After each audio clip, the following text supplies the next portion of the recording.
যে বা যারা পুরো দুর্নীতির সঙ্গে যুক্ত তাদের যেন কড়া শাস্তি হয়, কিন্তু জাতীয় রাজনীতিতে যে 23 জন নেতার নাম ইডি সিবিআই তদন্তে আছে তাদের কেন ছেড়ে দিল বিজেপি?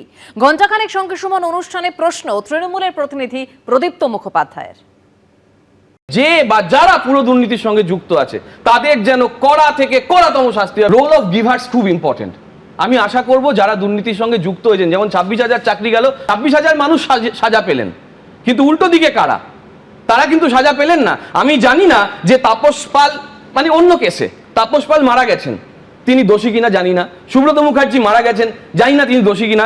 আহমেদ স্যার মারা গেছেন, জানি না তিনি দোষী কিনা। আমি জানি না হেমন্ত বিশ্ব শর্মা দোষী কিনা। আমি জানি না নারায়ণ রানা দোষী কিনা। আমি জানি না অজিত পাওয়ার দোষী কিনা। আমি জানি না রেড্ডি ব্রাদার্স দোষী কিনা। আমি জানি না জমি দুর্নীতিতে যে শিন্ডে গোষ্ঠীর লোকেদের নাম বড় বড় করে 141টা জমি দুর্নীতি শিন্ডে গোষ্ঠী, কারা বলেছিলেন? বিজেপি বলেছিল। তাহলে সেই বিজেপি আজকে 23 জন নেতাকে এমন ভাবে মুক্ত করে দিয়েছে যারা ইডি সিবিআই আছে, যাদের নামে তারা বলেছিল 5 মিনিটে জেলে বলবে। সুজিত বসু, জাহাঙ্গীর বা শওকত, এরা সবাই সিপিএম এর ক্ষেতের ফসল। এদের নিয়ে এসে চুরির কাজে ব্যবহার করেছে তৃণমূল কংগ্রেস।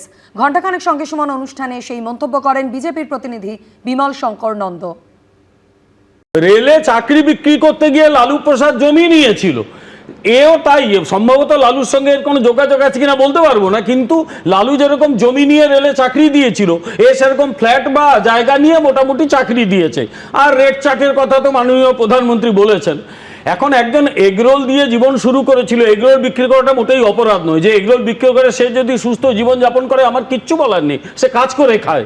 কিন্তু ইনি তারপরে তার উত্থান রকেটের গতিতে। ইনি প্রথমে গেলেন সিপিএমে, উনি সিপিএম এর ক্ষেতের ফসল, পরবর্তীকালে তৃণমূলে ঢোকেন। আর তৃণমূল দেখলো রেডিমেড জিনিস পাওয়া গেছে, আর নতুন করে বানিয়ে নিতে হবে না, তার চুরির যে এক্সপার্টাইজ নলেজ আছে এটা আমার চুরির কাজে ব্যবহৃত হবে।